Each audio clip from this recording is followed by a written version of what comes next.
नमस्कार दोस्तों, आप सभी का स्वागत है Saurabh Goswami UPSC GS foundation इस यूट्यूब चैनल पर। तो आज की क्लास में हम इंडियन सोसाइटी जो जनरल स्टडीज पेपर 1 का एक सबसे इम्पॉर्टेंट कंपोनेंट है, भारतीय समाज, उस टॉपिक के दूसरे लेक्चर, इस मॉड्यूल के दूसरे लेक्चर की शुरुआत करने जा रहे हैं। ये एक सीरीज है, प्लेलिस्ट है, कोर्स के रूप में मैंने इसको अपडेट कर दिया है। इसमें लेक्चर 1 में हमने सिलेबस और स्ट्रैटेजी की बात की थी, और आज लेक्चर 2 में बेसिकली हम एक मेन थीम की तरफ जा रहे हैं। वो मेन थीम हमारे सिलेबस का पहला टॉपिक है salient features of Indian society, भारतीय समाज की मूलभूत विशेषताएं। लेकिन भारतीय समाज की मूलभूत विशेषताओं को समझने के क्रम में हमें सबसे पहले भारतीय समाज को समझना होगा, और भारतीय समाज में भी एक व्यक्ति के रूप में, एक इंडिविजुअल के रूप में हम कहाँ प्लेस होते हैं, इस बात को समझना होगा। तो उसके लिए हमने आज एक सब टॉपिक चूज किया है। पहले आज लेक्चर 2 में इसी सब टॉपिक को कवर करेंगे, और जैसा कि ये सब टॉपिक आपको थंबनेल के टाइटल से ही क्लियर हो रहा है, अंडरस्टैंडिंग इंडियन सोसाइटी, भारतीय समाज की समझ या इसको समझना, इसी पे हम बात करने वाले हैं। तो इस टॉपिक के लिए अंडरस्टैंडिंग इंडियन सोसाइटी, इसके लिए मैंने चुना है इंडियन सोसाइटी, एक सोशियोलॉजी की बुक है क्लास 12th की। इसमें जो पहला चैप्टर है वो है इंट्रोड्यूसिंग इंडियन सोसाइटी।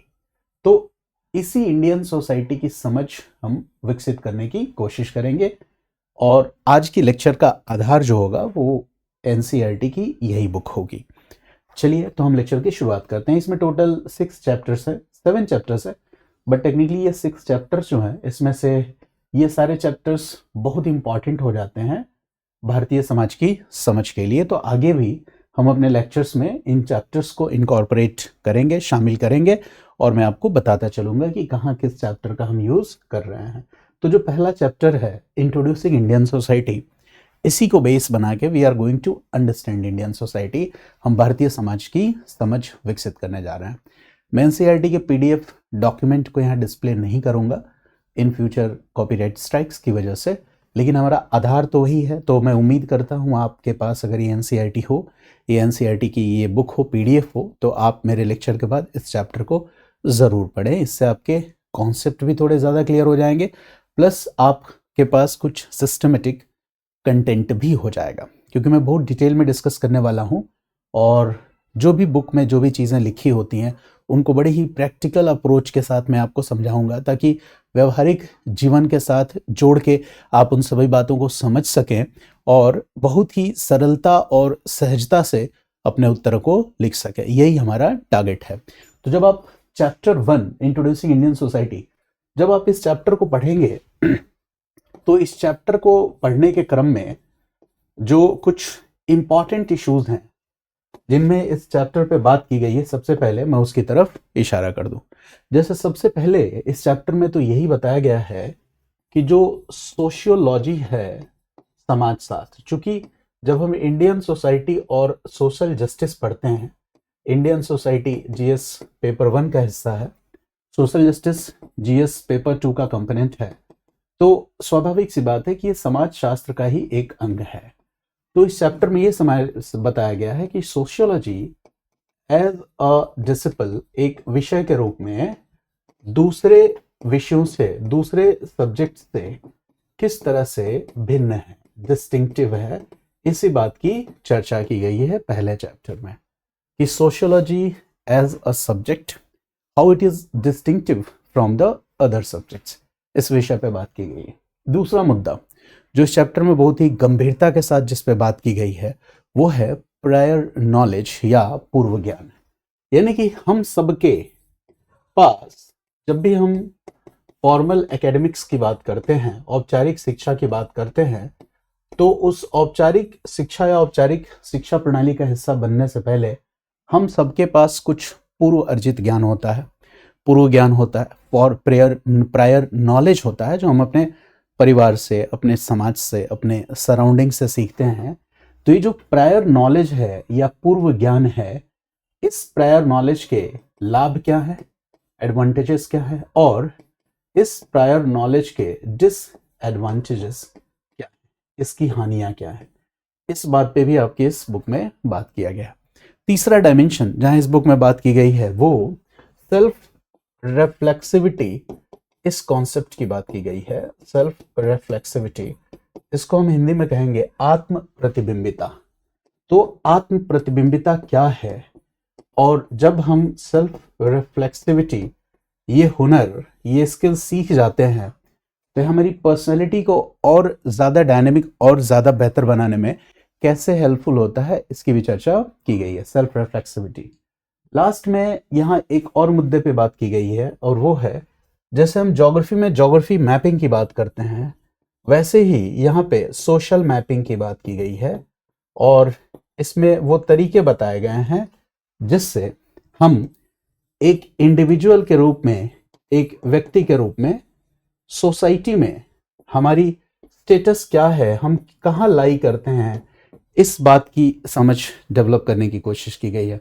और सोशल मैपिंग बड़ा ज़रूरी है एक हुनर के रूप में, हर किसी के लिए ज़रूरी है, चाहे वो पॉलिसी मेकर हो, ब्यूरोक्रेट हो, एडमिनिस्ट्रेटर हो, इनके लिए तो ज़्यादा ज़रूरी है। लीडर्स के लिए, समाज में हम एक संवेदनशील और जिम्मेदार नागरिक बन सके, इसके लिए भी सोशल मैपिंग और ये चीज़ें सीखनी बहुत ज़रूरी है। और लास्टली एक बहुत ही इंपॉर्टेंट मुद्दे पे यहाँ बात की गई है कि हर किसी के जीवन में कुछ पर्सनल ट्रबल्स होती हैं, व्यक्तिगत समस्याएं होती हैं, व्यक्तिगत चुनौतियां होती हैं। हम सबको अपने जीवन के किसी न किसी चरण में किसी न किसी तरह की असफलता का सामना करना पड़ता है। तो हमारी जो असफलता है, हमारी जो ये व्यक्तिगत असफलता है, हमारी ये जो निजी समस्याएं हैं, पर्सनल ट्रबल्स और इंडिविजुअल फेलियर्स है ना, तो इसको हम as a whole social issues के साथ, सामाजिक मुद्दों के साथ जोड़ के कैसे देखें। बहुत इंपॉर्टेंट मुद्दा है कि हमारी जो पर्सनल ट्रबल्स हैं, व्यक्तिगत कठिनाइयां हैं, हमारी जो इंडिविजुअल फेलियर्स हैं, निजी असफलताएं हैं, इनको हम सोशल इश्यूज के साथ जोड़ के देखना शुरू करें। देखो, अगर ये बात आप समझ जाते हो तो कहीं ना कहीं आपके जीवन से तनाव और चिंता दोनों को कम करेगा। देखो, एनसीईआरटी की बुक्स बड़ी ही मैजिकल होती हैं और बहुत सारे स्कॉलर्स ने मिलके इन बुक्स को लिखा होता है। तो देखो, अगर आप ठीक ढंग से एनसीईआरटी की बुक्स को पढ़ने लगते हो, समझने लगते हो, तो नो डाउट ये आपके आंसर राइटिंग स्किल को तो इम्प्रूव करेंगे ही, आपकी अंडरस्टैंडिंग को बेहतर बनाएंगी। इंटरव्यू में आपको दूसरे आपके जो कंपिटिटर्स हैं उनकी तुलना में आपको एक कॉम्पिटिटिव एडवांटेज, प्रतिस्पर्धात्मक बढ़त देंगी। और साथ ही साथ एक व्यक्ति के रूप में भी आपका जो व्यवहार है, आपकी जो पर्सनालिटी है, उसको गढ़ने में ये किताबें बहुत ही सहायक होती हैं। तो एक एक करके हम इन सभी डायमेंशंस पे आपके साथ बात करने जा रहे हैं। तो सबसे पहला विषय जो है सोशियोलॉजी एज द डिसिप्लिन दूसरे सब्जेक्ट से कैसे अलग है, पहला विषय यही है कि समाज शास्त्र जो है, सोशियोलॉजी एज अ डिसिप्लिन, एक विषय के रूप में दूसरे विषयों से, अदर सब्जेक्ट्स से कैसे ये डिस्टिंक्टिव है या भिन्न है। तो पहला इसी मुद्दे पे हम बात करेंगे। ये क्लास मूल रूप से हिंदी मीडियम की क्लास है, लेकिन मैं इंग्लिश के टर्म्स और सेंटेंसेस का यूज़ करूंगा ताकि जो ऐसे बच्चे हैं जो थोड़ा इंग्लिश के फॉर्मेट में भी समझना चाहें वो समझ सकें। बाकी जो प्योर इंग्लिश मीडियम की क्लासेस हैं जहाँ पे मैं हिंदी शब्दों का प्रयोग बिल्कुल ही नहीं करता हूँ, साउथ इंडिया के स्टूडेंट्स या फिर नॉर्थ ईस्ट के स्टूडेंट्स की प्राथमिकता को ध्यान में रखते हुए वो सारी क्लासेस जीएस मॉड्यूल्स की पेड लेक्चर्स के फॉर्म में अवेलेबल हैं। बाकी इस तरह की जो भी हिंदी मीडियम की क्लासेस होंगी या थोड़ी इंग्लिश की क्लासेस होंगी, वो सारी हमारे यूट्यूब चैनल पे आपको फ्री में अवेलेबल होंगी। चलिए आगे बढ़ते हैं। तो देखो, हमने बात की समाजशास्त्र की, सोशियोलॉजी की। तो देखो, सबसे पहले तो हम कुछ चीज़ों को, बेसिक बातों को समझते हैं, फिर हम विषय पे आएंगे तो आसानी से इस कॉन्सेप्ट को समझ सकते हैं। देखो, सबसे मूलभूत अवधारणा क्या है? जो हमारी शिक्षा है या एजुकेशन है, देखो एजुकेशन, दो बातें यहां मैं लिख रहा हूं।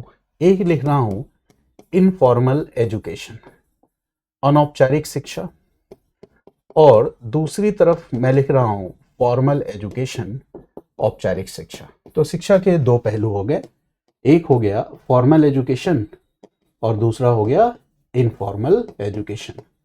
फॉर्मल एजुकेशन का मतलब हो गया औपचारिक शिक्षा।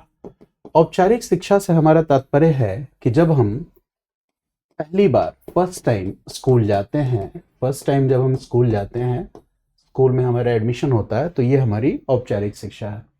फिर स्कूल कंप्लीट करने के बाद हम secondary school, senior secondary school या फिर कॉलेजेस में एडमिशन लेते हैं।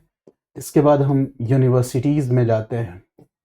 इसके बाद अगर आप किसी कॉम्पिटिटिव एग्ज़ाम की तैयारी कर रहे हो तो ये भी आपके फॉर्मल एजुकेशन का ही हिस्सा हो गया।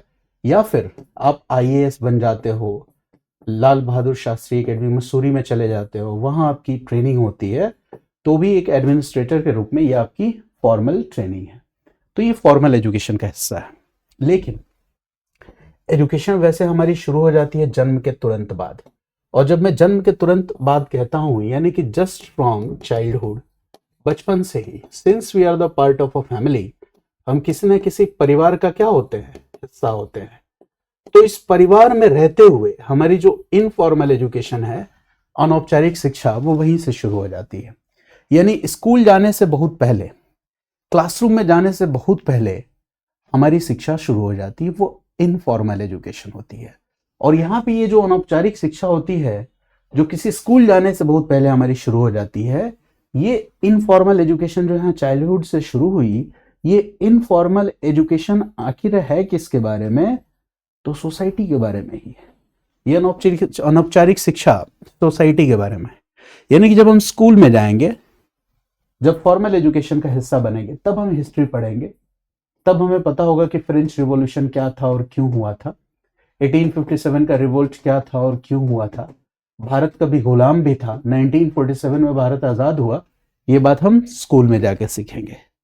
ये बात हम स्कूल में जाके सीखेंगे कि ज्योग्राफी क्या होता है, लैटिट्यूड लॉन्गिट्यूड क्या होता है। ये बात हम स्कूल में जाके सीखेंगे कि इकोनॉमिक्स, अर्थशास्त्र भी होता है ना, जीडीपी, जीएनपी जैसी भी कोई चीज होती है, डिमांड सप्लाई कर्व जैसी भी कोई चीज होती है, ये सब हम स्कूल में जाके सीखते हैं। लेकिन सोसाइटी के बारे में हमारी जो समझ होती है, ये समझ हमारी स्वाभाविक रूप से घर से ही विकसित होने लगती है, क्योंकि हमारा सोशलाइजेशन शुरू होता है। देखो कैसे हम सीखते हैं। जैसे मान लो एक बच्चा जो परिवार का हिस्सा है, धीरे धीरे वो क्या करता है, एक बच्चा जो परिवार का हिस्सा है, धीरे धीरे वो इस बात को समझने लगता है कि परिवार में अथॉरिटी, शक्ति या सत्ता किसके पास है। परिवार में जो फाइनल डिसीजंस हैं, अंतिम निर्णय, वो फाइनल डिसीजंस, अंतिम निर्णय लेने में सामर्थ्यवान कौन है, कौन सक्षम है। ठीक है, परिवार में रहने के लिए जो रूल्स ऑफ बिहेवियर है, व्यवहार के नियम हैं, वो व्यवहार के नियम क्या है, रूल्स ऑफ बिहेवियर क्या है, बच्चा परिवार में रहते हुए सीखने लगता है। परिवार में रहते हुए बच्चा जेंडर एक्सपेक्टेशंस, लैंगिक समझ भी इस बच्चे की विकसित होने लगती है। यानी किस लिंग के व्यक्ति से क्या अपेक्षित है, ये सब परिवार में रहते हुए ही ये सीखने लगता है। सीधी सी बात, अगर इसको और आसान भाषा में कहें तो हम कह सकते हैं कि परिवार में रहते हुए अगर घर से बाहर खेलने के लिए जाना है तो इसके लिए परमिशन लेनी पड़ेगी तुमको। ये परमिशन कौन देगा, मम्मी, पापा या फिर दादाजी, ग्रैंडफादर। ये बात वो घर में रहते हुए सीखने लगता है। वो ये बात समझने लगता है कि अगर मुझे किसी चीज की जरूरत है, वो खरीदने से मिलेगा, और इसे खरीदने के लिए मुझे किससे कहना पड़ेगा, इस बात की भी उसे समझ होने लगती है। स्कूल अगर नहीं जाना है तो मम्मी कह रही है नहीं स्कूल जाना ही जाना है, तो फाइनली किसके पास सिफारिश लेके जानी पड़ेगी जिससे स्कूल जाने का कार्यक्रम रद्द हो जाए। अगर मेरे ग्रैंडफादर बोल देंगे कि नहीं आज ये स्कूल नहीं जाएगा, तो फिर मम्मी भी कुछ नहीं बोल पाएंगी, पापा भी कुछ नहीं बोल पाएंगे। यानी फाइनल अथॉरिटी क्या कौन है घर में, इस बात की समझ बच्चे को धीरे धीरे धीरे धीरे हो जाती है। मैंने क्या कहा, रूल्स ऑफ बिहेवियर, इस बात को भी वो समझने लगता है कि घर में रहते हुए कैसे बिहेव करना है और घर के बाहर कैसे बिहेव करना है।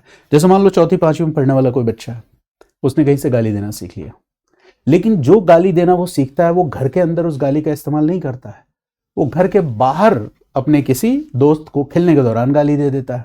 तो घर के बाहर तो उसने गाली नहीं दिया, यानी गाली देना बुरी बात है, ये बात वो समझ गया। किसके सामने मैं गाली दूंगा तो मेरी पिटाई हो जाएगी, ये बात भी वो समझ गया। या बाहर किसी दूसरे बच्चे को गाली दे रहा है और दूर से अगर उसकी मम्मी, उसके पापा या उसके ग्रैंड पेरेंट्स आते हुए दिखते हैं तो वो चुप हो जाता है, गाली देना बंद कर देता है। यानी वो ये बात समझता है कि किसके सामने गाली नहीं देना है, किसको रेस्पेक्ट देना है, बड़े बुजुर्ग को रेस्पेक्ट देना है, आदर देना है, ये सारी बात वो समझने लगता है। जेंडर एक्सपेक्टेशंस, अगर परिवार बहुत ही पैट्रियार्कल है, पितृसत्तात्मक है, जैसे कुछ घरों में आप देखोगे कि परिवार में जैसे गर्ल्स हैं तो परिवार के जो भी मेल मेंबर्स होते हैं उनको जिस चीज की भी आवश्यकता होती है वो एक आवाज लगाएंगे फीमेल मेंबर को कि मेरे जूते ला दो, मेरे मोजे ला दो, मेरा नाश्ता लगा दो, मेरा पानी ला दो, मेरा बैग पैक कर दो। यानी कि female members of the family they use to help and assist, घर के सारे काम करती हैं। पैट्रियार्कल फैमिली की बात कर रहा हूं, ठीक है। अब इस बात को समझिए, बच्चा भी उस बिहेवियर को ऑब्जर्व कर रहा है, तो बच्चा भी अब आवाज लगाएगा, है ना, कि मेरे जूते ला दो, मेरे मोजे ला दो, मेरा नाश्ता लगा दो, ठीक वैसे ही बिहेव करने लगेगा। तो बच्चा ये सब कुछ कैसे सीख रहा है? क्या उसको इस बात की ट्रेनिंग दी जा रही है? नहीं, कंटिन्यूअसली, बिना किसी प्लान के, बिना किसी योजना के, धीरे धीरे सेल्फ ऑब्जर्वेशन से वो इन बातों को सीखता चला जा रहा है। ये नॉलेज उसका एकेडमिक नहीं है, और धीरे धीरे उसको ऐसा लगने लगता है कि जो कुछ भी मैंने सीखा है एक परिवार में रहते हुए, मेरा जो भी नॉलेज है वो क्या है? नेचुरल है। और धीरे धीरे इसी नेचुरल नॉलेज के बेस पर उसका कॉमन सेंस जो होता है वो डेवलप हो जाता है। तो अपने कॉमन सेंस को, जो उसकी खुद की समझ डेवलप होती है इस इनफॉर्मल एजुकेशन से, इनौपचारिक शिक्षा से, वो उस कॉमन सेंस को ही रियल नॉलेज या वास्तविक ज्ञान समझने लगता है। तो ये बात उसने कहाँ सीखा? घर, परिवार और समाज में। लेकिन जब वो स्कूल में जाता है, विद्यालय में जाता है, तो कई बार उसकी जो समझ होती है, उसकी जो अंडरस्टैंडिंग होती है, उस पर प्रश्न चिन्ह लग जाता है, क्वेश्चन मार्क होता है। उसने जो कुछ भी सीखा है अपने परिवार और समाज में रहते हुए, स्कूल और कॉलेज में उससे भिन्न कोई बात उसको सिखाई जाती है तो फिर वो ऑफेंड भी फील करता है कि ऐसी बात कोई कैसे कह सकता है।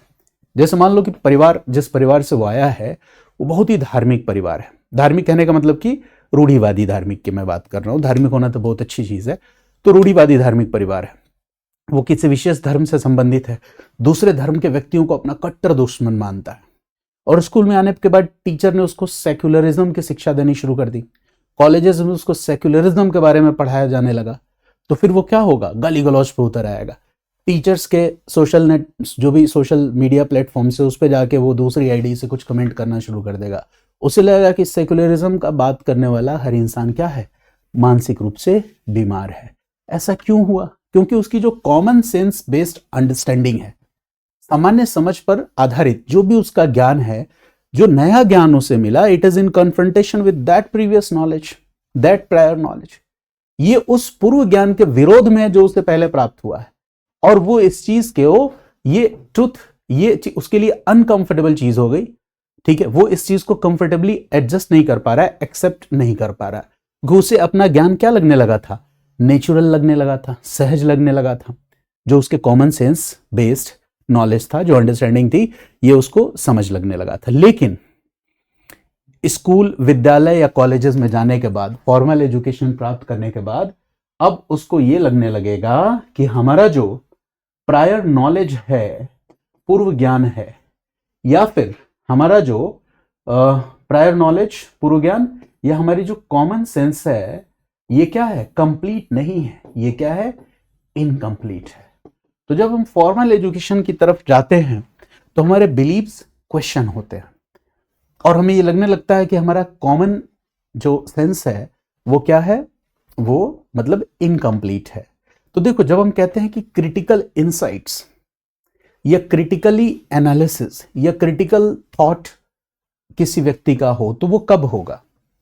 वो सिर्फ और सिर्फ परिवार और समाज पर आधारित ज्ञान से नहीं होगा। उसके लिए आपको फॉर्मल एजुकेशन में चीजों को सीखना होगा, और सिर्फ सीखना ही नहीं होगा, आपने पहले से आपकी जो प्रिजुडिसेस हैं, पूर्वाग्रह है, आपका जो प्रायर नॉलेज है, पूर्व ज्ञान है, आपकी जो एस्टैब्लिश्ड सेट ऑफ बिलीफ्स हैं, आपकी जो पूर्व स्थापित मान्यताएं हैं, जिसको आप कंप्लीट समझ गए हो, उसको क्वेश्चन करना होगा। और जब आप क्वेश्चन कर पाओगे तब आपके अंदर क्रिटिकल एनालिसिस या क्रिटिकल थॉट जैसी चीजें डेवलप होंगी। जैसे इस बात को कुछ और एग्जांपल्स के माध्यम से हम समझते हैं तो आप ज्यादा बेहतर ढंग से समझ पाओगे। देखो, कई बार क्या होता है कि हमें लगता है कि Indian society as a module तो बहुत आसान है, क्योंकि इंडियन सोसाइटी में हमने जो कुछ भी पढ़ना है हम इसके बारे में पहले से ही जानते हैं। तो इसलिए आपको क्या लगता है कि it is easy to understand because it is easy to relate. इसमें जो कुछ भी पढ़ना है, बहुत सारे मुद्दों पे आप पहले भी बहुत सारी चर्चाएं सुन रखे हो, तो ये आपका नॉलेज ज्ञान हेल्पफुल है। तो आप इस सब्जेक्ट के साथ थोड़ा फैमिलियरिटी या जुड़ाव महसूस करने लगते हो। जैसे मैं कहूं, समाज में बढ़ती हुई आत्महत्या का कारण, समाज में अधिकांश युवा महिलाओं में आत्महत्या की दर बढ़ गई है। इसके पीछे कारण युवा, मानसिक तनाव, अवसाद, किसानों की आत्महत्या, जो ट्राइबल्स हैं इनके डिस्प्लेसमेंट और रिहेबिलिटेशन का मुद्दा, विस्थापन का मुद्दा, है ना। समाज में जो सांप्रदायिकता बढ़ता चला जा रहा है, इसके पीछे कारण क्या है? जब मैं इन मुद्दों पे बात करता हूं तो आपको लगता है यार मैं तो फैमिलियर हूं, पहले से जानता हूं। तो देखो, फैमिलियरिटी हमारे लिए अच्छी इसलिए होती है क्योंकि उस फैमिलियरिटी की वजह से हमें वो विषय आसान लगने लगता है। लेकिन अगर मैं रदरफोर्ड की प्रिंसिपल्स के बारे में बात करूं तो मतलब, हाँ, आपने पहले रदरफोर्ड के बारे में अगर आपने नहीं सुना है तो आपको बिल्कुल नया लगेगा। अगर मैं आपको विटगेंस्टीन की फिलॉसफी बताने लगूं, कांट और ह्यूम के बारे में बताने लगूं, तो अब कांट और ह्यूम और विटगेंस्टीन तो चाय पे चर्चा या कॉफी पे कुरुक्षेत्र जो होता है, यहां तो इस पे बात नहीं की जाती ना। वहां पे तो वही बात की जाती है, हिंदू धर्म, मुस्लिम धर्म, गाय, गोमूत्र। तो आप क्या करोगे, उस मुद्दों में आप ज्यादा कंफर्टेबल हो, इस पे जब बात की जाएगी तो आप अनकंफर्टेबल फील करने लगोगे। तो लोग कहते हैं इंडियन सोसाइटी यार बहुत आसान सब्जेक्ट है। देखो, आसान होने के साथ इंडियन सोसाइटी या सोशियोलॉजी पढ़ने में खतरा भी है, क्योंकि सोशियोलॉजी के जितने मुद्दे हैं आप सब में पहले से परिचित हो, तो आपको एक फैमिलियरिटी का एहसास होता है। लेकिन आपका जो, देखो मैंने कहा ना कि अगर आप मुद्दों से पहले से परिचित हैं, यानी कॉमन सेंस बेस्ड अंडरस्टैंडिंग आपकी है, और आपकी ये जो कॉमन सेंस है ये कंप्लीट नहीं है, ये कॉमन सेंस क्या है, इनकम्प्लीट है, क्योंकि आपकी कॉमन सेंस बनी हुई है आपके सराउंडिंग से।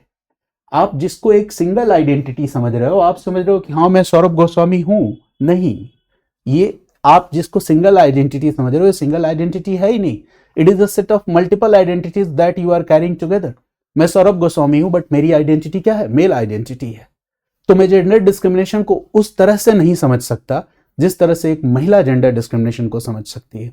मैं सौरभ गोस्वामी हूं, ये मेरी सिंगल आइडेंटिटी होने के साथ साथ मैं एक हिंदू जो मेजोरिटेरियन कल्चर से आता हूं। तो अगर मुस्लिम्स की देशभक्ति पे प्रश्न चिन्ह लगाया जाएगा तो उनको जितना तकलीफ होगा उस तकलीफ का एहसास मुझे नहीं हो सकता है। मैं उनके प्रति संवेदनशील रहूंगा, लेकिन मैं कहां उस बात को महसूस कर पाऊंगा। मैं सौरभ गोस्वामी हूं, मैं ब्राह्मण समुदाय से आता हूं, तो किसी दलित को इस समाज में जिस तरह के भेदभाव का सामना करना पड़ता है, मैं उसके प्रति संवेदनशील हूं, लेकिन मेरा एहसास उसके एहसास के बराबर कभी नहीं हो पाएगा। यानी मेरा नॉलेज, मेरे एक्सपीरियंसेस, मेरी सेंसिटिविटी, इसकी कुछ लिमिटेशंस हैं, और वो लिमिटेशन सिर्फ इस बात की वजह से है कि इन सराउंडिंग्स ने मुझे कौन सी आइडेंटिटी दी है। तो बहुत बड़ा मुद्दा है। तो कई बार हमें लगता है कि हम तो इस विषय से फेमिलियर हैं या हमारी फेमिलियरिटी है, लेकिन समस्या ये है कि हमारी जो फेमिलियरिटी है ये at multiple times we find that this familiarity is misleading familiarity. ये दिग्भ्रमित करने वाली, है ना, फेमिलियरिटी होती है। तो we have to be very alert. अगर किसी विषय के बारे में हम जानते हैं, पहले से उसके बारे में जानते हैं, तो हमारी जानकारी का स्तर क्या है ये बहुत मायने रखता है। तो Indian society as a module इतना ज्यादा डायनेमिक है, और मैंने कल की भी क्लास में बताया था, मतलब इसके पहले वाली वीडियो में, कि गोल्ड माइन की तरह अगर इंडियन सोसाइटी को यूपीएससी की नीड, रेलेवेंस और एग्जाम की डिमांड के अनुसार सही तरीके से पढ़ाया जाए तो एसए की तैयारी आपकी बहुत अच्छी हो जाएगी, एथिक्स में आप बहुत अच्छा कर जाओगे। बट हाँ, मैंने कहा कि इंडियन सोसाइटी को जिन पैरामीटर्स पे पढ़ना चाहिए, अगर हम उन पैरामीटर्स पे इंडियन सोसाइटी को पढ़े, तो कोई नया विषय जैसा आप एंथ्रोपोलॉजी ले लो, तो उसमें तो आपका दिमाग एकदम, it is like a blank slate जिस पे कुछ नहीं लिखा हुआ है। हर एक शब्द आप लिखोगे, पहली बार पढ़ना शुरू करोगे, राइट। लेकिन सोशियोलॉजी में तो आपका दिमाग ब्लैंक स्लेट नहीं है, आप पहले से ही क्या हो, एक ऑब्जर्वर की तरह हो, जिसने बहुत कुछ पहले से ऑब्जर्व किया हुआ है। आपके कुछ ओपिनियंस हैं, आपके कुछ एक्सपीरियंसेस हैं, आप उस जिसके बेसिस पे आपका जजमेंट है ना। और यहाँ पे हम उन सभी मुद्दों को पढ़ने वाले हैं। तो हो सकता है कई बार आपके ओपिनियन, आपके एक्सपीरियंसेस और आपके जजमेंट्स मेरे ओपिनियन, मेरे एक्सपीरियंस और मेरे जजमेंट्स के साथ इन कन्फ्रंटेशन। कई बार आपका पूरा का पूरा जो अनुभव है किसी विषय के बारे में, आपकी राय है, वो पूरी राय का जो नींव है, फाउंडेशन है, वही हिल जाए। मैं जो बताऊं वो आपके लिए बिल्कुल नया हो, तो आप अनकंफर्टेबल तो हो ही जाओगे। तो कई बार इस समाज में रहने वाले एक व्यक्ति के नाते हमारी जो सामाजिक समझ होती है, जब हम फॉर्मल सिस्टम ऑफ एजुकेशन में जाते हैं तो हमारी वो सामाजिक समझ क्वेश्चन होती है। और जब वो क्वेश्चन होती है तो हम अनकंफर्टेबल भी हो जाते हैं, असहज भी हो जाते हैं। तो हमें उस असहजता से बचना है, हमें विचारों को समझना है, और तभी जाके हम अपने विचारों को अधिक समृद्ध बना पाएंगे। तो जैसा मैंने कहा कि जैसे सामान्य समझ कई बार इनकम्प्लीट होती है, अपूर्ण होती है, हम कैसे कह सकते हैं, इसका एक बड़ा ही सीधा एग्जाम्पल मैं दूं कि जैसे मान लो कि शहर में रहने वाले एक उच्च वर्गीय, मतलब एक अमीर, सामान्य शब्दों में समझिए कि एक अमीर घराने का कोई बच्चा है, बहुत ही रिच फैमिली से बिलोंग करता है, रिच और इन्फ्लुएंशियल फैमिली से बिलोंग करता है, बचपन से ही दिल्ली या मुंबई जैसे किसी शहर में रहा हो, तो उसकी जो गरीबी के बारे में समझ होगी, क्या आपको लगता है कि वो समझ बहुत ही संतुलित होगी? नहीं, गरीबी के बारे में उसकी समझ हमेशा क्या होगी? इनकम्प्लीट होगी। उसे ये लग सकता है कि जिस आदमी के पास आईफोन नहीं है वो गरीब है, उसे लग सकता है कि जिसके पास कार नहीं है, बाइक वाला आदमी गरीब है, उसे ऐसा लग सकता है। लेकिन वहीं जो आदमी एक मतलब पिछड़े इलाके में गरीबों के बीच पैदा हुआ, गरीबी का संघर्ष जिसने देखा, उसे पता है कि भाई है ना, गरीबी क्या होती है। ठीक है, उसे 2 समय के रोटी का जुगाड़ करना उसके लिए बहुत चैलेंजिंग हो जाता है, तो गरीबी के मायने को समझता है। लेकिन मैंने कहा ना कि लिमिटेशंस हैं। जैसे राहुल गांधी की जो गरीबी की समझ होगी, वो गरीबी की समझ की कुछ तो लिमिटेशंस होंगी, उनकी संवेदनशीलता। ठीक है, जैसे मैंने कहा कि मेरी लैंगिक भेदभाव की जो समझ होगी उसकी लिमिटेशंस होगी, उसकी तुलना किसी मतलब महिला से नहीं की जा सकती है। ठीक है, किसी दलित व्यक्ति से मैं अपनी संवेदनशीलता की तुलना नहीं कर सकता, चाहे मैं जितना संवेदनशील रहूं, क्योंकि भोगे गए यथार्थ और पढ़े सुने और साझा किए गए यथार्थ, इन सब में क्या होता है? बहुत ही ज्यादा अंतर होता है। ये वास्तविकता है और हमें एक्सेप्ट करना चाहिए। अच्छा, ऐसा नहीं है कि मैंने एक लीडर का एग्जाम्पल दिया, पॉलिटिकल लीडर राहुल गांधी का एग्जाम्पल दिया, ऐसा नहीं है कि उनकी समझ नहीं है तो समझ कभी विकसित ही नहीं हो सकती। वो समझ विकसित हो सकती है और वो संवेदनशीलता भी आ सकती है, और हो सकता है कि उनके अंदर उतनी संवेदनशीलता हो गरीबों के प्रति जो मैं नहीं महसूस कर पा रहा हूं। तो संवेदनशीलता विकसित कैसे होगी, ये चैप्टर उसी के बारे में है कि वो सेंसिटिविटी कैसे आएगी, ये पूरा का पूरा चैप्टर उसी के बारे में है ना। यानी कि जाने अनजाने में हमें पता नहीं चलता है, लेकिन हम क्या करते हैं, हम हमारे जैसे जो हम जिस सांस्कृतिक परिवेश में रहते हैं, जिस कल्चरल एटमॉस्फेयर में रहते हैं, उस कल्चरल एटमॉस्फेयर से मिलती जुलती चीजों को मॉडर्निटी समझने लगते हैं, आधुनिकता समझने लगते हैं।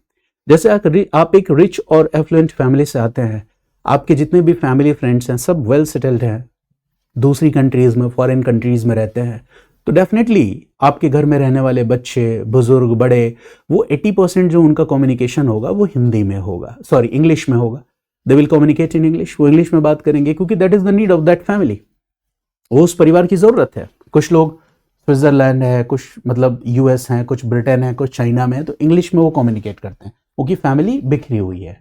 तो एक इंग्लिश कॉमन लैंग्वेज होता है, तो वो आपकी मजबूरी है इंग्लिश बोलना। लेकिन आप इंग्लिश बोलने को है ना मॉडर्निटी या एलिटिज्म मान लेते हो, ये आपकी कह सकते हैं कि अज्ञानता है। या फिर आप जो रीजनल लैंग्वेजेस बोलने वाले लोग हैं उनको आप कमतर समझने लगते हो, हीन समझने लगते हो, ये आपकी अज्ञानता है, ये आपका इग्नोरेंस है। या कोई गरीब आदमी जिसको इंग्लिश नहीं आती है, अंग्रेजी बोलने वाले आदमी के सामने वो नतमस्तक हो जाता है कि भैया बहुत तेज तर्रार आदमी है, क्या खतरनाक इंग्लिश बोल रहा है, तो ये उसकी अज्ञानता है। मेरी बात समझ गए? तो कई बार क्या होता है कि जो कल्चरल डोमिनेंस वाली चीजें होती हैं हम उसको वैलिड ठहराने लगते हैं, ऐसा कुछ नहीं है, ठीक है। तो ये बात आपको समझनी है।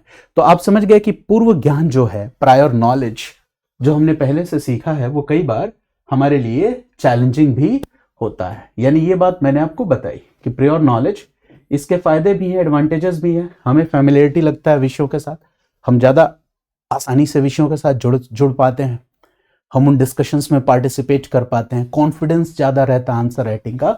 बट उस प्रायर नॉलेज का एक चैलेंज भी है कि कई जगह हमारी खुद की जो ऑब्जर्वेशंस और जजमेंट्स होती हैं, मान्यताएं और निर्णय होते हैं, दे आर क्वेश्चनड। तो ये उसका चैलेंज है, ठीक है। अब ये प्रायर नॉलेज के डिसएडवांटेज तो आप समझ गए। इसमें एक बात और मैं बताऊं कि देखो, क्योंकि इंडियन सोसाइटी हम पढ़ने जा रहे हैं, तो बहुत सारे मुद्दों के बारे में हमारा प्रायर नॉलेज है, और ये प्रायर नॉलेज जो है, पूर्व ज्ञान जो है, ये इनकम्प्लीट भी है, अपूर्ण भी है। इसीलिए हमें क्या करना होगा, if we want to learn something, specially in Indian society, अगर हम भारतीय समाज में कुछ या समाज शास्त्र में कुछ सीखना चाहते हैं, लर्न करना चाहते हैं, तो सबसे पहले हमें अनलर्न करना होगा। यानी unlearning comes first before learning. सबसे पहले हमें क्या करना होगा, अनलर्न करना होगा। किन चीजों को अनलर्न करना होगा, अपने प्रायर नॉलेज को, एक्सपीरियंसेस को।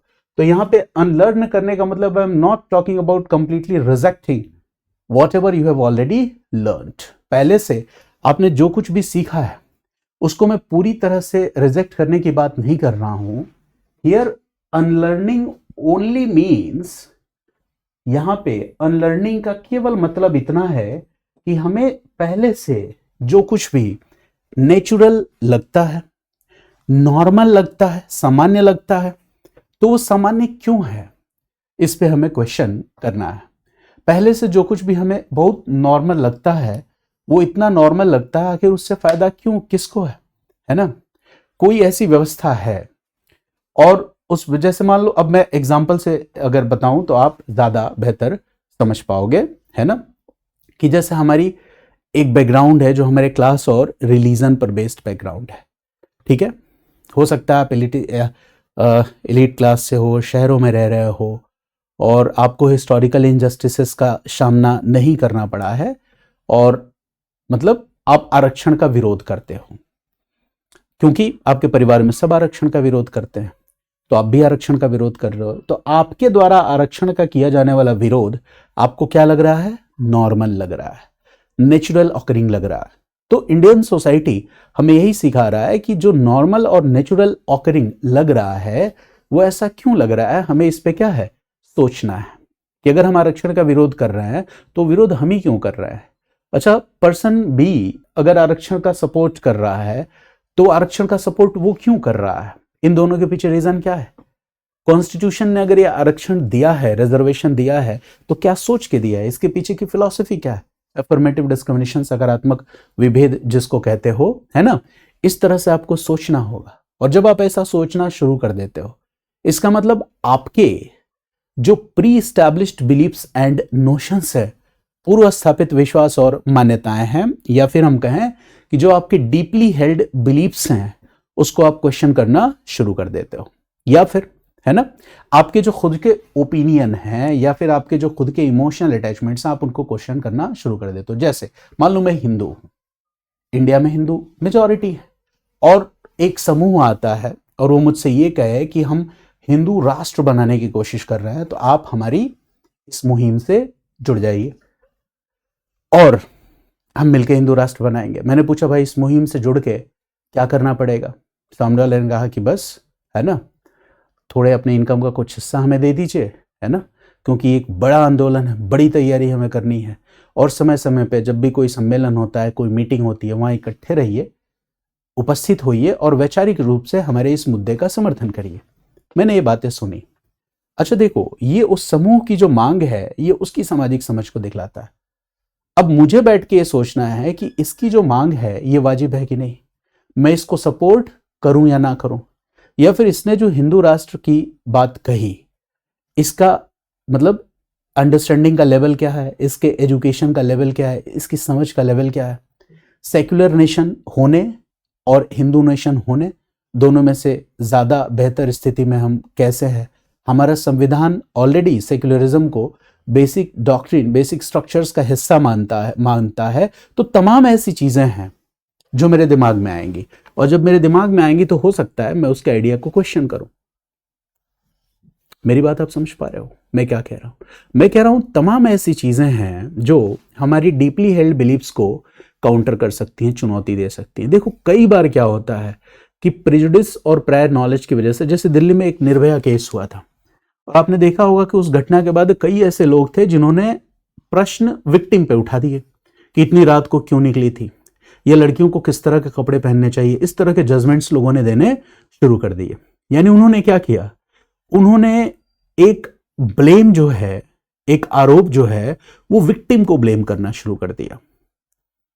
और यहां पे मैंने क्या कहा कि उनकी जो मानसिकता है, उनकी जो कॉमन सेंस बेस्ड अंडरस्टैंडिंग है, क्या आप मान रहे हो कि उनकी common sense based understanding complete है, या उसको हम वैलिड कह सकते हैं? नहीं, उसको हम वैलिड नहीं कह सकते हैं। बट उनकी वो जो अंडरस्टैंडिंग आई है वो क्यों आई है? वो उस परिवेश में रहने के वजह से आई है, जिस परिवेश से उन्होंने सीखा है। इसलिए मैंने कहा इनफॉर्मल एजुकेशन के साथ साथ फॉर्मल एजुकेशन होने की जरूरत इसीलिए है।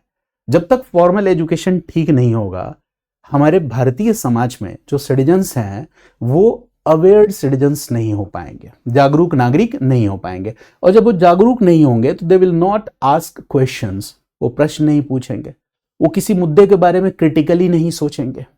और जो लोग क्रिटिकली सोचेंगे, धीरे धीरे धीरे धीरे इनकी संख्या क्या होती चली जाएगी, कम होती चली जाएगी। तो फॉर्मल एजुकेशन को क्वालिटेटिव बनाना बहुत जरूरी है। जैसे भारत जब स्वतंत्र हुआ तो ये बात जोर शोर से कही गई कि जो विश्वविद्यालय हैं, कॉलेज हैं, यूनिवर्सिटीज हैं, इनको ऐसा प्लेटफॉर्म होना चाहिए, ऐसे प्लेटफॉर्म के रूप में हमें डेवलप करना चाहिए जहां हर प्रकार की विचारधारा के लोग खुलकर अपनी बात को कैंपस के अंदर रख सकें, अपनी बात को कह सकें।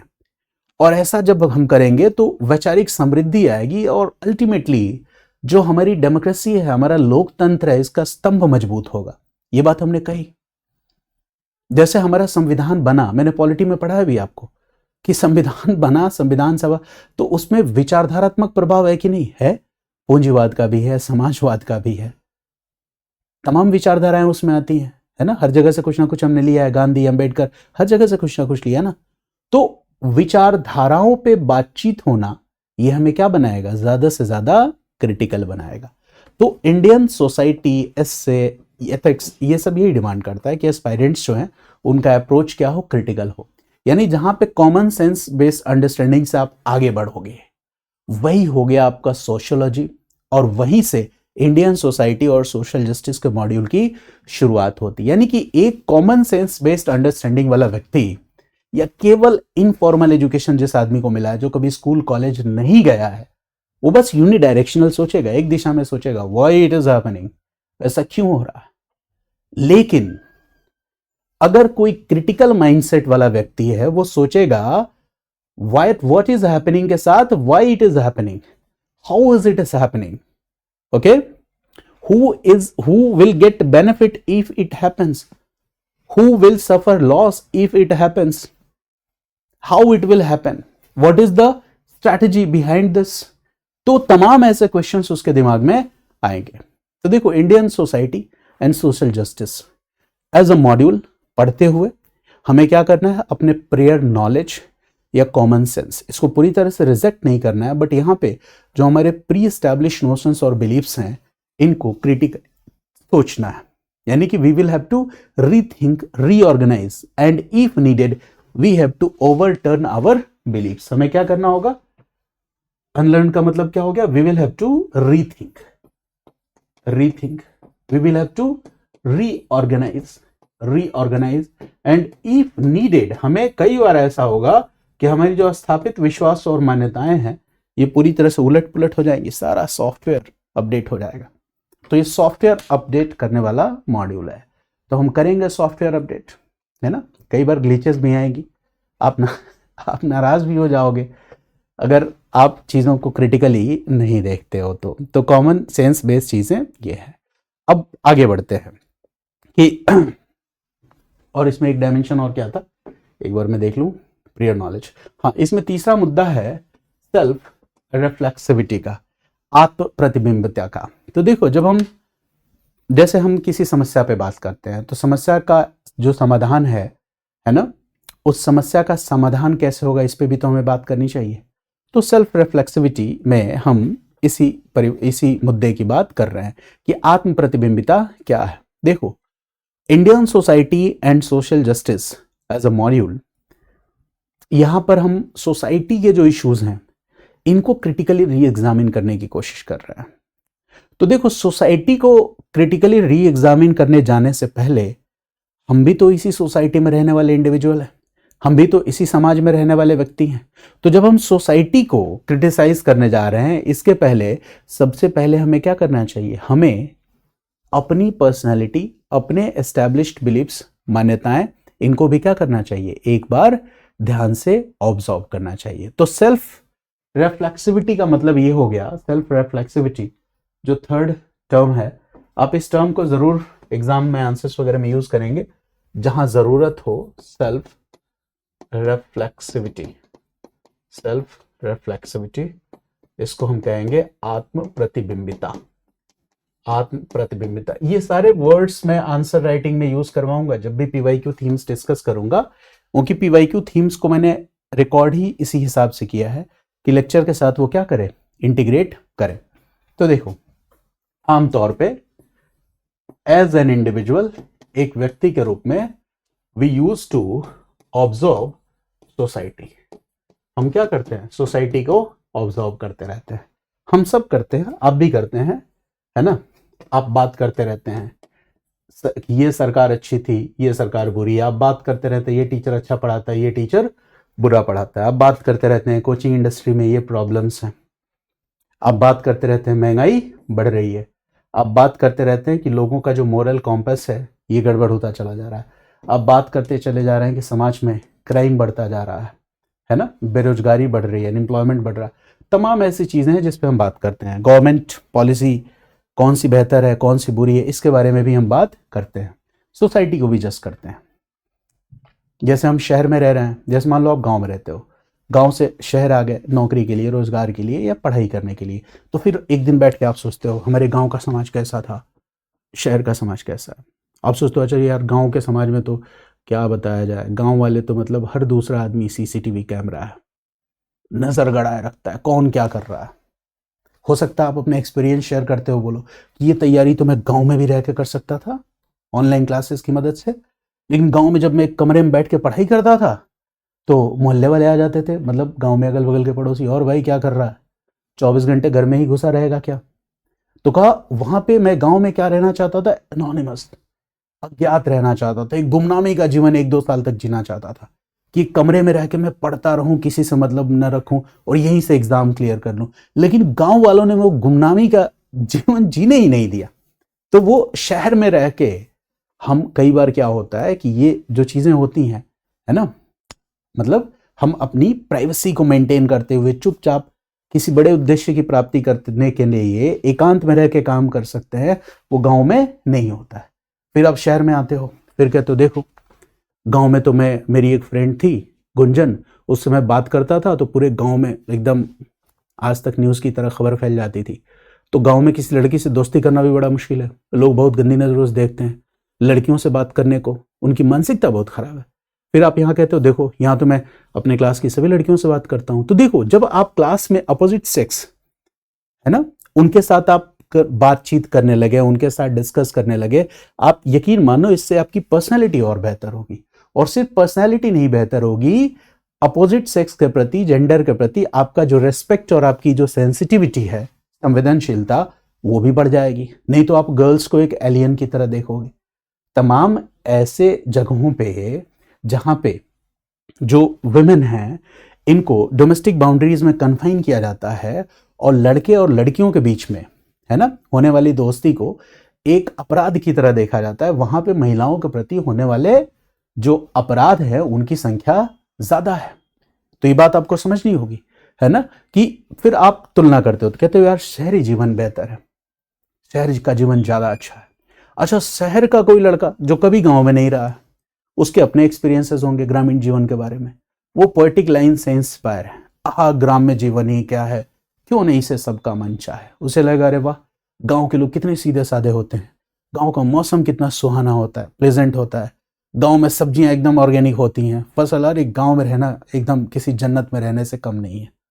तो फिर गांव वाला बंदा आपको बताएगा बेटा आ जाओ गांव में, वहां पे जो कास्ट डोमिनेंस है, वहां पे जो रिजिड कास्ट और रिलीजियस स्ट्रक्चर है, उसमें पिस जाओगे तुम। वो बताएगा मैं मध्य प्रदेश का रहने वाला हूँ, मेरे गांव में एक बार एक दलित व्यक्ति घोड़ी से अपनी बारात लेके जा रहा था, गांव वालों ने पत्थर मार के, है ना, उसके बारात को रोकने की कोशिश की। तो तुम बताओ वहां रह के तुम अपने व्यक्तित्व का ऑल अराउंड डेवलपमेंट कैसे कर सकते हो। तो देखो मैंने क्या कहा, अलग अलग व्यक्तियों ने अलग अलग चश्मे से समाज को ऑब्जर्व किया, हम सब करते हैं।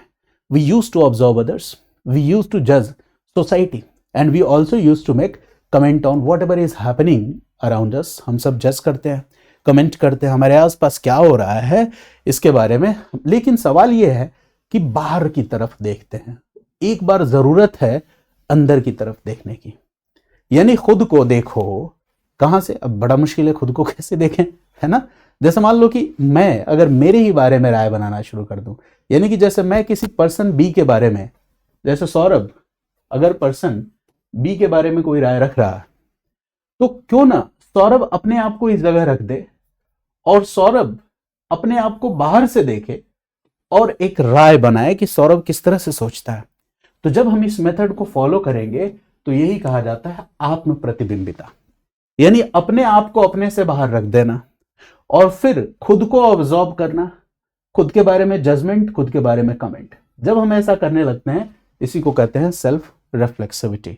और जब हम ऐसा करते हैं तो ये क्या करेगा, हमारी पर्सनैलिटी को, हमारे व्यवहार को और बेहतर बनाएगा और डेमोक्रेटिक बनाएगा। इसका मतलब ये नहीं है कि हमने अपने आप को यहां रख दिया और फिर यहां से हमने ऑब्जर्व किया, फिर कहा अरे यार मुझसे बेहतर कोई नहीं।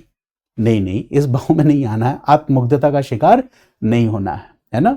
कहते हैं ना कि निंदक नियरे राखी आंगन कुटी छवाए, तो बिल्कुल इसी भाव से अपने आप को देखना है, अपने आप को खुद से बाहर रखना है और अपने व्यवहार को ऑब्जर्व करना है ना। इसी को हम कहेंगे सेल्फ रिफ्लेक्सिविटी।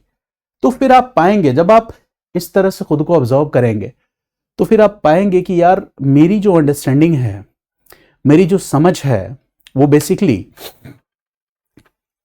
जिस समझ को मैं अपनी समझ रहा हूं, है ना, या जिस आइडेंटिटी को मैं खुद की आइडेंटिटी समझ रहा हूं, वो कई सारी मल्टीपल आइडेंटिटी से मिलकर बना हुआ है, कई सारी पहचान से मिलकर बना हुआ है ना।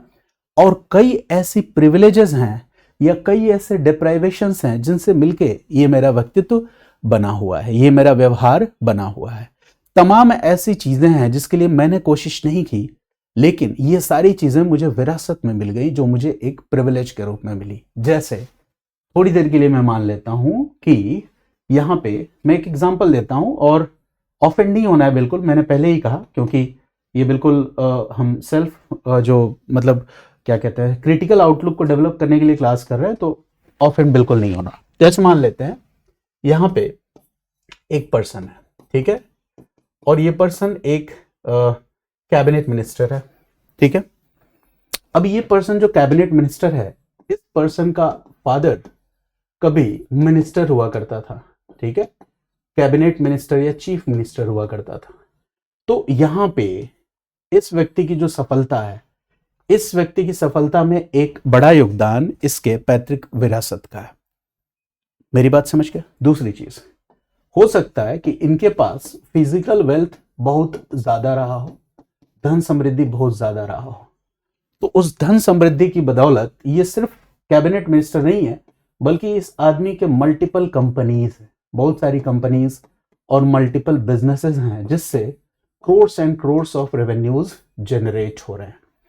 अब ये व्यक्ति जो यहां कैबिनेट मिनिस्टर है, ये व्यक्ति 21 साल की एज में इसने यूपीएससी की तैयारी भी की थी। करोल बाग रहा भी था ये, करोल बाग ये 5 साल तक रहा था, 5 इयर्स तक रहा था, या मान लेते हैं कि 8 इयर्स तक करोल बाग इसने तैयारी की थी। एग्जाम क्लियर नहीं हुआ, फाइनली ये वापस लौटा और अपने फादर के साथ इसने पॉलिटिक्स ज्वाइन की, और आज ये एक सक्सेसफुल पॉलिटिशियन है और साथ ही साथ एक सक्सेसफुल बिजनेसमैन भी है। समझना इस बात को मैं क्या कह रहा हूं। और इसने जो शादी की है, इसकी शादी भी किसी बॉलीवुड की एक्ट्रेस से हुई है, बॉलीवुड की एक्ट्रेस से हुई है। अब आपकी नजर में ये जो व्यक्ति है, ये एकदम सफल व्यक्ति है। ये एकदम आपकी नजर में कैसा व्यक्ति है? सफल व्यक्ति है। आपने एक चश्मे से देखा, ये व्यक्ति एकदम सफल व्यक्ति है। हमने ऑब्जर्व किया, हमने कहा यार कितने बड़े आदमी, इनके साथ एक सेल्फी हो जाए तो मजा आ जाएगा। और देखो सब चुन्नू मुन्नू आसपास घूमते रहते हैं सेल्फी खींचने के लिए ऐसे लोगों के। तो आपकी नजर में ये सफल व्यक्ति है। वही दूसरी तरफ एक मैं दूसरा एग्जांपल देता हूं कि एक रिक्शा पुलर का बेटा है। रिक्शा पुलर का बेटा है, कोई विरासत नहीं, कोई संपत्ति नहीं, कोई संसाधन नहीं, बहुत स्ट्रगल करके अपनी स्कूल एजुकेशन को कंप्लीट करता है, कॉलेज एजुकेशन को कंप्लीट करता है, ठीक है। उसके बाद वो यूपीएससी की तैयारी करने के लिए करोल बाग आता है। करोल बाग वो 2 साल तक रहता है, 3 साल तक रहता है, खर्चा अफोर्ड करना बड़ा मुश्किल है, तो साथ में वो एक सिक्योरिटी गार्ड का जॉब भी करता है। और इस तरह से जॉब करते हुए वो करोल बाग या आसपास किसी बस्ती में अगले 6 या 7 साल तक रहता है। फाइनली वो एग्जाम क्लियर नहीं कर पाता है। फिल्मों में हमेशा रिक्शा वाले का बेटा आईएएस बन जाता है, तो ये फिल्म नहीं है, क्लास है ना। हालांकि बच्चे क्लियर करते हैं, I truly have respect for them, but एक एग्जाम्पल है कि वो क्लियर नहीं कर पाता है। तो फिर जब वो आईएएस एग्जाम नहीं क्लियर कर पाता है तो वो पीसीएस की तैयारी करता है, ठीक। पीसीएस में 45 साल तक एज होता है, कभी कहीं जाके 41 या 42 साल पे उससे कोई नौकरी मिल जाती है ना, स्टेट सर्विसेज में नौकरी मिल जाती है। अब आप बाहर से जब ऑब्जर्व करते हो तो इस आदमी के बारे में आप बिना इसकी फैमिली बैकग्राउंड या हिस्ट्री जाने हुए, आपने एक दिन अखबार में रिजल्ट देखा और ये लिखा हुआ है कि 42 वर्ष की आयु में बना पीसीएस अधिकारी या 42 वर्ष की आयु में बना लेखपाल, कुछ ऐसा लिखा हुआ है। और फिर आपका जो रिएक्शन है वो बड़ा तौहीनी वाला है कि बताओ बुढ़ापे तक पढ़ता रह गया, अब जाके लेखपाल बना है, कहीं कुछ और कर लेता तो ज्यादा बेटर होता, ठीक है। इस व्यक्ति का विवाह भी नहीं हुआ है। तो अब यहां पे क्या हुआ, देखो हमारे देखने का नजरिया क्या है। ये व्यक्ति हमारे लिए सम्मान का पात्र नहीं रहा। मैं यूनिवर्सलाइज नहीं कर रहा हूं, मैं एक बात बता रहा हूं, आमतौर पर हम जैसे सोचते हैं इसको हम उतना सम्मान नहीं देंगे जितना सम्मान हमने इस व्यक्ति को दिया। क्यों बताइए? ये है हमारा कह सकते हैं कि जो सामाजिक दिवालियेपन के, मानसिक दिवालियेपन के हम शिकार हैं, ये उसी का नतीजा है। हम समाज में धीरे धीरे क्या हो रहा है कि कुछ खास पेशों को, कुछ खास प्रोफेशंस को, ऑक्यूपेशंस को बहुत ज्यादा ग्लोरीफाई करके देखते हैं, है ना। श्रम की महत्ता ये हमारी नजर में एक समान नहीं है। और जब ऐसा नहीं है तो हम कुछ काम को हिंतर समझते हैं, कुछ लोगों को असफल समझते हैं, कुछ लोगों को सफल समझते हैं। या हमारी नजर में अगर ये आदमी ये एग्जाम यहां भी नहीं क्लियर कर पाया होता तो हम ये कहते कि भाई ये तो असफल आदमी है, फेल्ड आदमी है, पढ़ाई नहीं ठीक से की होगी इसलिए फेल हो गया। हो सकता है हमारा नजरिया कुछ ऐसा बन जाता इसकी असफलता के बारे में। लेकिन इसकी असफलता सिर्फ इस व्यक्ति की असफलता है कि सिस्टम की असफलता? क्या ये सिर्फ इसका इंडिविजुअल फेलियर है कि ये कलेक्टिव फेलियर है हम सबका? ये समझने की आवश्यकता है कि इस आदमी ने तैयारी शुरू की, 1-2 साल बाद इसको मतलब यूपीएससी में सिलेक्शन नहीं मिला तो इसे सिक्योरिटी गार्ड की जॉब क्यों करनी पड़ी? ये आदमी ग्रेजुएट है, पोस्ट ग्रेजुएट है, अच्छा खासा पढ़ा लिखा है, तो क्या इसको कोई सम्मानजनक नौकरी यहां नहीं मिल सकती थी? तो देखो इस तरह से हमें क्या करना होगा, सोचना होगा। तो हमारी जो भी आइडेंटिटीज हैं, जो भी पहचान है, मैंने कहा मल्टीपल है कि आप किस रिलीजन, किस कास्ट, किस बैकग्राउंड वाली फैमिली में आपका जन्म हुआ है, ये सब आपको पहले से ही क्या कर देता है, प्रिविलेज्ड बना देता है। और आपकी एक मानसिकता बन जाती है उस प्रिविलेज बैकग्राउंड से आने की वजह से। जैसे आमतौर पे आपने देखा कि आरक्षण का विरोध करने वाले लोग अधिकतर वही लोग हैं जो मतलब ऊंची जातियों से हैं या संपन्न लोग हैं। हालांकि ऊंची जातियों में भी गरीब लोग हैं, ऐसा नहीं है, यूनिवर्सलाइज नहीं किया जा सकता। या फिर जिन्होंने उस ऐतिहासिक भेदभाव का सामना नहीं किया है। तो देखो जब आरक्षण के समर्थन में बात कही जाएगी तो ये तुरंत क्या हो जाएंगे, अनकंफर्टेबल हो जाएंगे। इनके लिए लगेगा कि एग्जाम जो है वो बिल्कुल क्या है, एकदम न्यूट्रल चीज है, उसमें सबके लिए एक जैसा कट ऑफ होना चाहिए, एक विचार ऐसा आएगा। लेकिन ये विचार बनाने के क्रम में हमने क्या किया, हिस्टोरिकल इनजस्टिसेस और तमाम ऐसी चीजों को हमने क्या किया, नजरअंदाज कर दिया। तो देखो, जब भी हम किसी मुद्दे पे अपनी राय रखते हैं तो हकीकत तो ये है कि we don't have any prejudice, हमारा कोई पूर्वाग्रह नहीं है, and we don't view from nowhere, है ना कोई पॉइंट होता है जहां से हम चीजों को देखना शुरू करते हैं। तो हमें कोशिश करनी है कि ये जो हमारे प्रेजुडिस है, इस प्रेजुडिस को हम क्या कर सके, कम से कम कर सकें। अंग्रेजी बोलने वालों को ज्यादा तेज तर्रार समझना, अच्छी इंग्लिश बोलने वाले का आईक्यू भी अच्छा होगा, ये मान लेना, ये एक तरह से भाषागत असमानता है, ये परिपक्वता नहीं है। या देशी भाषाओं को बोलने वाले लोगों को कमतर समझना, या ये समझना कि हिंदी या जो भी रीजनल लैंग्वेजेस हैं इसमें परीक्षा देने वाले छात्र प्रशासन में जाके अच्छा नहीं कर पाएंगे, ये सब क्या है, ये सब एक तरह से हमारी एकांगी सोच का प्रतिनिधित्व करता है। मेरी बात समझ गए? तो तमाम ऐसी चीजें हैं, जब हम सेल्फ रिफ्लेक्सिविटी पर जाते हैं और हम अपने आप को देखते हैं तो फिर हमें ऐसी चीजें लगती है कि कई जगहों पे हमारे खुद के विचार जो होते हैं वो पक्षपात से भरे होते हैं, हम उनको आइडेंटिफाई करना शुरू कर देते हैं।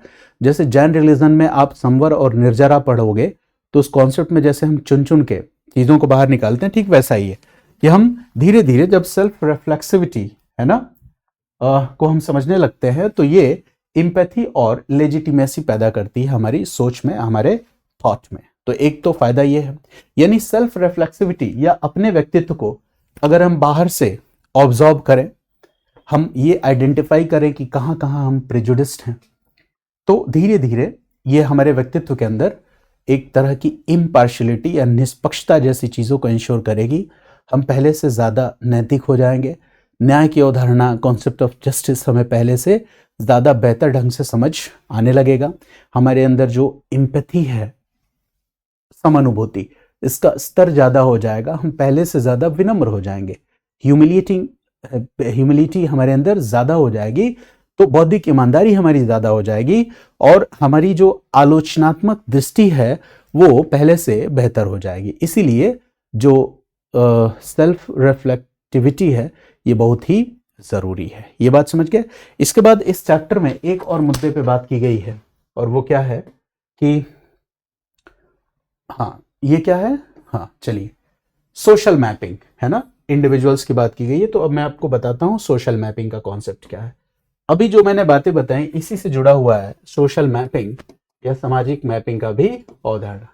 यानी इस सोसाइटी में एज एन इंडिविजुअल हम कहाँ लाई करते हैं, इसी को लोकेट करना कहलाता है सोशल मैपिंग। तो सोशल मैपिंग के कुछ पैरामीटर्स हैं जिसके आधार पर आप खुद को क्या कर सकते हो, मैप कर सकते हो। जैसे किस रिलीजन से बिलोंग करते हो, किस कास्ट से बिलोंग करते हो, किस जेंडर से बिलोंग करते हो, ठीक है।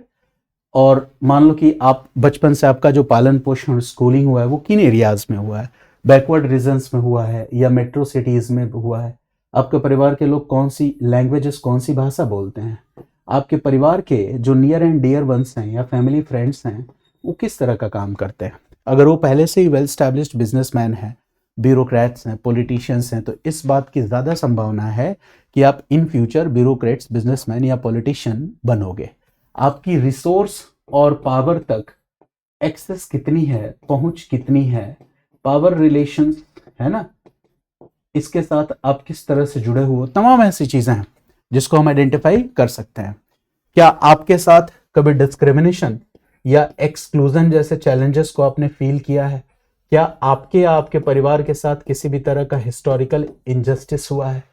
ये तमाम चीजें हैं जो मिलकर ये तय करेंगी कि ये जो इंडिविजुअल है ये इस सोसाइटी में कहाँ लाई करता है, इसकी पर्सनालिटी, इसकी अचीवमेंट्स जो हैं वो इन सब चीजों का मिला जुला परिणाम है। यानी इस पर्सन की जो सोशल आइडेंटिटी है वो सोशल आइडेंटिटी सिर्फ इसकी सिंगल की अचीवमेंट्स नहीं है, इसकी मल्टीपल आइडेंटिटीज हैं और इन मल्टीपल आइडेंटिटीज को कैरी करते हुए, इन सब को मिलाते हुए इसके पास जो प्रिविलेज है, विशेषाधिकार है, जो कंफर्ट्स और सुविधाएं हैं, उनसे मिलके इस व्यक्ति का व्यक्तित्व बना हुआ है। तो इस आधार पर वो व्यक्ति अपने आप को कहां देख रहा है कि भाई मैं तो सोसाइटी में एकदम, है ना, टॉप 5% टैक्स पेयर्स में आता हूं, मैं ही तुर्रम खां हूं। टॉप 5% टैक्स पेयर्स में आता हूं, मैं ही तुर्रम खां हूं। तो जब तक ये पर्सन सेल्फ रिफ्लेक्सिविटी जैसी चीजों को प्रैक्टिस नहीं करेगा ना, तब तक यह आदमी अहंकार में भरा रहेगा, दंभ में भरा रहेगा, गरीब लोगों को तुच्छ समझेगा, उसके प्रति इसकी मानसिकता जो होगी वो बड़ी ही पक्षपातपूर्ण होगी।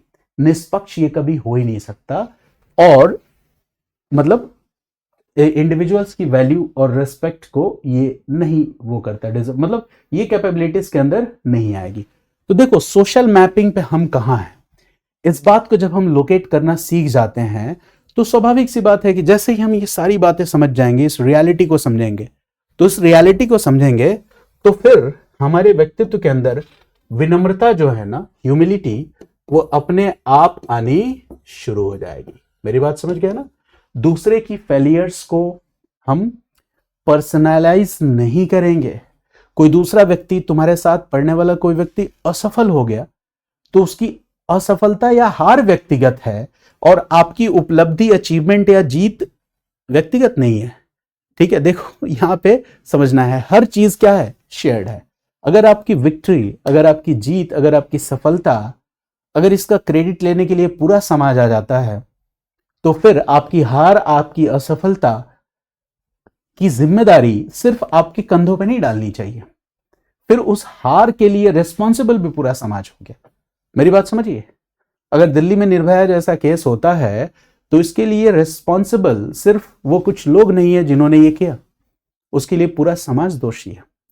अगर परीक्षा के तनाव में कोई छात्र आत्महत्या कर लेता है तो इसके लिए सिर्फ वो छात्र जिम्मेदार नहीं है, इसके लिए हम सब जिम्मेदार हैं। This is the collective failure of our society, this is the failure of the system. ये सिस्टम का फेलियर है, इस बात को आपको समझना है। तो इसको हम कहते हैं सोशल मैपिंग पे हम कहाँ लाई करते हैं। तो जब हम ये सारी चीजों को समझने लगते हैं तो अपने आप हम पहले से ज्यादा विनम्र होने लगते हैं। मुझे लग रहा है कि आप इस बात को समझ पाए होंगे। तो आगे जब हम मुद्दों को डिस्कस करेंगे, देखते हैं इसमें कुछ और है क्या।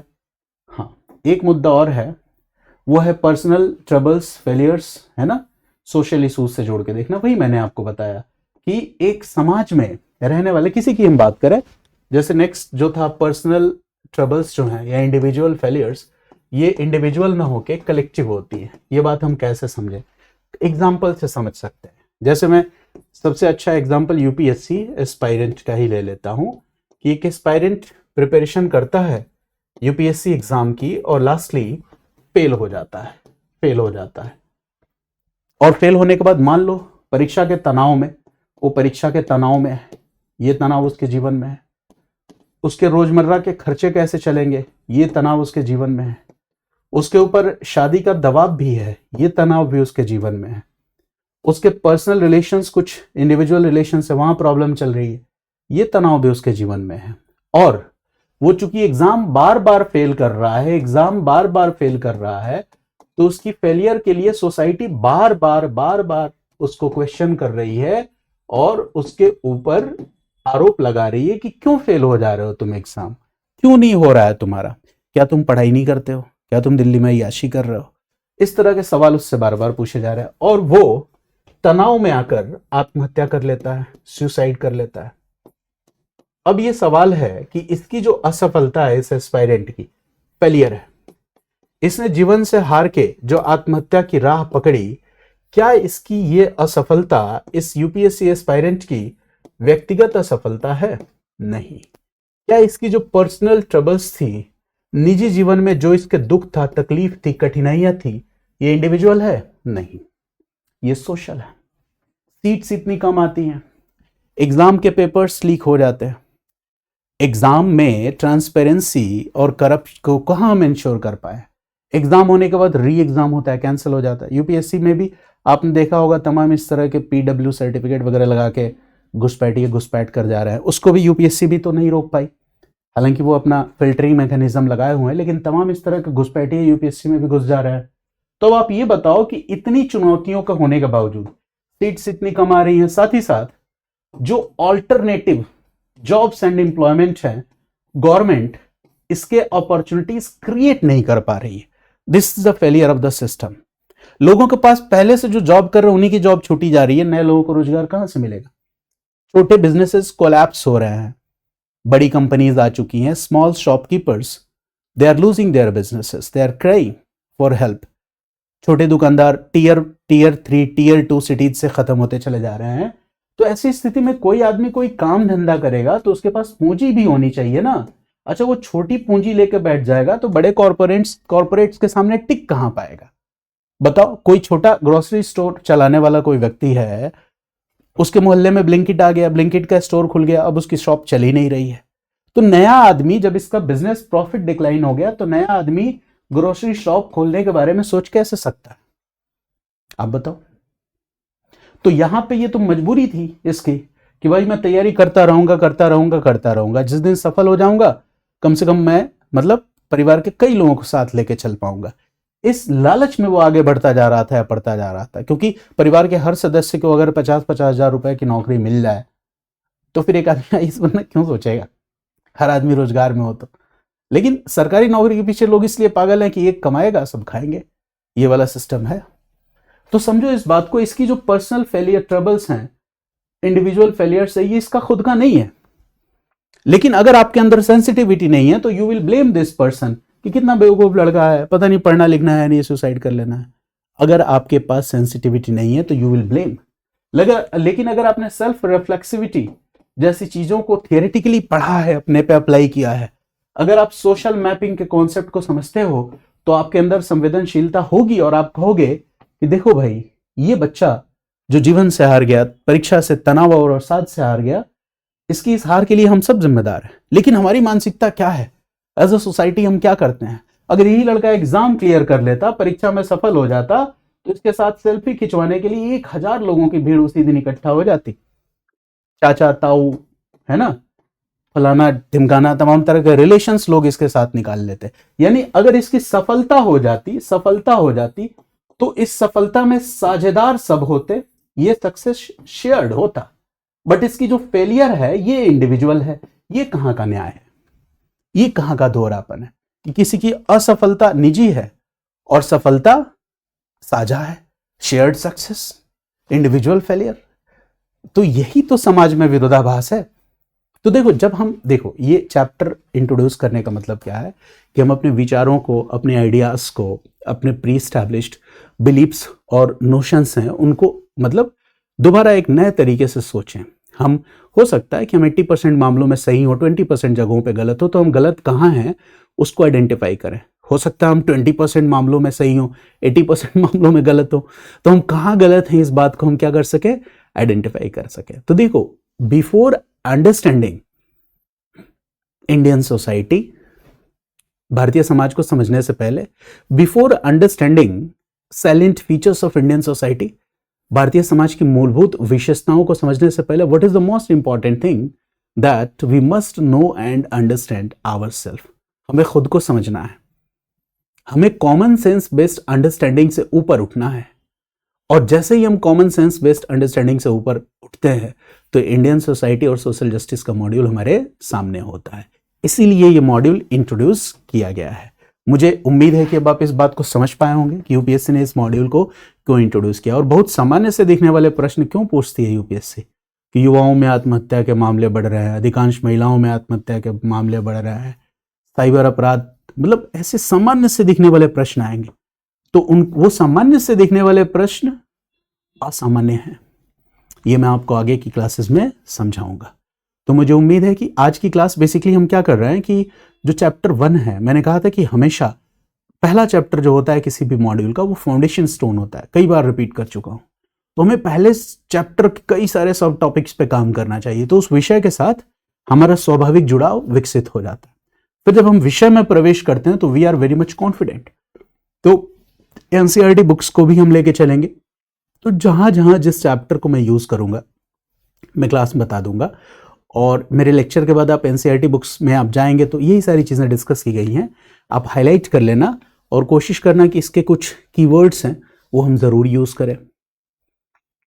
और धीरे धीरे आप पाएंगे कि जैसे जैसे हम मॉड्यूल में जैसे जैसे चैप्टर वाइज आगे बढ़ते जाएंगे आपका कॉन्फिडेंस बढ़ता चला जाएगा। जैसा मैंने बताया है कि हर फाउंडेशन क्लास के साथ मैं PYQs को भी साथ लेके चलूँगा, ठीक उसी मॉडल पे जैसे हम पॉलिटी या हिस्ट्री की क्लासेस करते हैं। तो मिलते हैं अगली क्लास में। अगली क्लास लेक्चर नंबर 3 होगी जिसमें हम salient features of Indian society पे बात करेंगे। मुझे उम्मीद है आज की क्लास आपको समझ में आई होगी। वीडियो देखने के लिए, हमसे जुड़ने के लिए आप सभी का बहुत बहुत धन्यवाद, आभार।